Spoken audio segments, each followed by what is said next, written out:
வாழைப்பூ வடை காரசாரமாக மொறுமொறுப்பாக எப்படி செய்கிறதுன்னு பார்க்கலாம். பெஸ்ட் ஈவினிங் ஸ்நாக்ஸ், ரொம்ப ஹெல்த்தியானதும் கூட. வாழைப்பூவை எப்படி க்ளீன் பண்ணுறதுன்னு ஆல்ரெடி வீடியோ போட்டிருக்கேன்.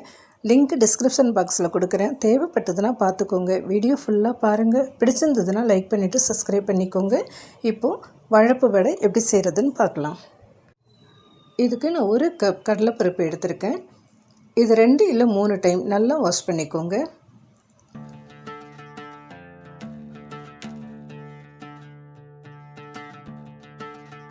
வாஷ் பண்ணதுக்கு அப்புறமா இது மூழ்கிற அளவுக்கு தண்ணி வச்சுட்டு ஒரு 3லேருந்து 4 மணி நேரம் இதை நல்லா ஊற விட்டுடலாம். கடலைப்பருப்பு ஊறுற நேரத்தில் நம்ம ஒரு சாப்பரில் வெங்காயம் சின்ன சின்னதாக கட் பண்ணி சேர்த்துருக்கேன். 4 இல்லை 5 பல் பூண்டு சேர்த்துக்கோங்க. கொஞ்சமாக இஞ்சி சேர்த்துக்கலாம். 2 பச்சை மிளகாய் சேர்த்துருக்கேன். நிறைய கருவேப்பிலை சேர்த்துக்கோங்க. கருவேப்பிலை நிறைய சேர்த்துட்டா எண்ணெயில் பொரியறப்ப வடை ரொம்ப வாசனையாக இருக்கும். ஸோ கருவேப்பிலை நிறைய சேர்த்துக்கோங்க.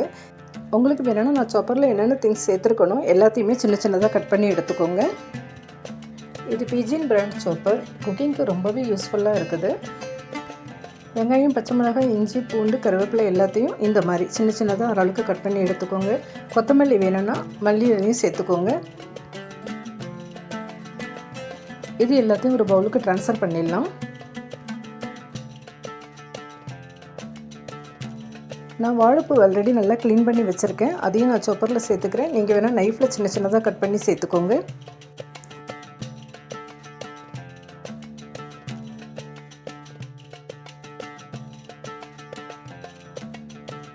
இந்த அளவுக்கு சின்ன சின்னதாக கட் பண்ணி எடுத்துக்கோங்க. இப்போ இதையும் நம்ம பவுலுக்கு ட்ரான்ஸ்ஃபர் பண்ணிக்கலாம். இப்போது கடலைப்பருப்பு நல்லா ஊறிடுச்சு. அதை தண்ணியை நல்லா ஃபில்ட்ரு பண்ணிவிட்டு ஒரு மிக்ஸி ஜாரில் சேர்த்துக்கோங்க.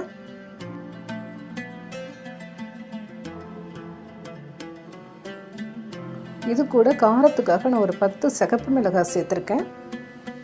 பெருஞ்சீரகம் ஒரு 1½ ஸ்பூன் சேர்த்துருக்கேன். சோம்பு சேர்க்குறப்ப அதோட வாசனை ரொம்பவே நல்லாயிருக்கும். ஸோ பெருஞ்சீரகம் நான் ஒரு 1½ ஸ்பூன் சேர்த்துருக்கேன். இது மூடி நல்லா கரகரப்பாக அரைச்சி எடுத்துக்கலாம்.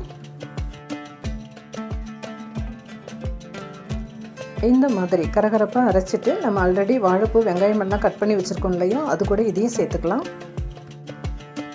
நான் கடலைப்பருப்பை 2 பேட்சாக அரைச்சி எடுத்திருக்கேன். கரகரப்பாக அரைச்சி எடுக்கிறப்ப வடை நல்லா கிறிஸ்பியாக ரொம்பவே நல்லா இருக்கும். கரகரப்பாக அரைச்சி எடுத்துக்கோங்க.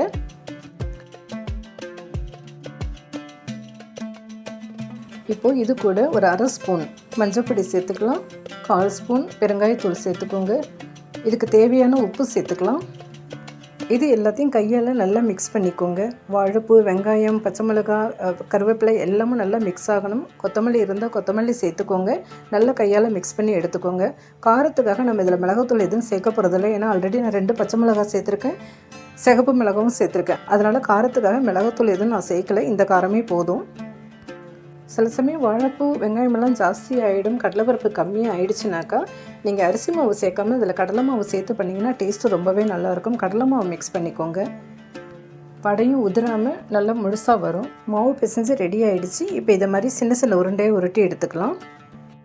மாவு இந்த மாதிரி உருட்டிட்டு வீடியோவில் காமிச்சிருக்கிற மாதிரி நம்ம உள்ளங்கையில் வச்சுட்டு ப்ரெஸ் பண்ணிங்கன்னா நல்லா ஷேப்பில் வடை ரெடி ஆகிடும். இந்த மாதிரி மசாலா வடை ஷேப்புக்கு ப்ரெஸ் பண்ணி எடுத்துக்கோங்க.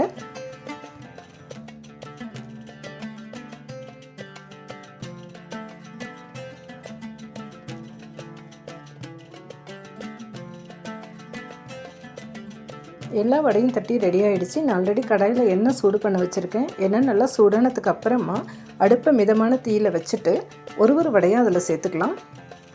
வடையை சேர்த்துட்டு உடனே திருப்பி விடாதீங்க. கொஞ்சம் நேரம் வேகட்டும். 2-3 நிமிஷம் வெந்ததுக்கு அப்புறமா திருப்பி விட்டுக்கலாம். ஒரு பக்கம் வெந்தோடனே இன்னொரு பக்கம் திருப்பி விட்டுக்கோங்க. ஸ்டவ்வை மீடியம் ஃப்ளேமில் வச்சுட்டு 2 பக்கமும் திருப்பி விட்டு நல்லா பொன்னிறமாக ஆற வரைக்கும் ஃப்ரை பண்ணி எடுத்துக்கோங்க.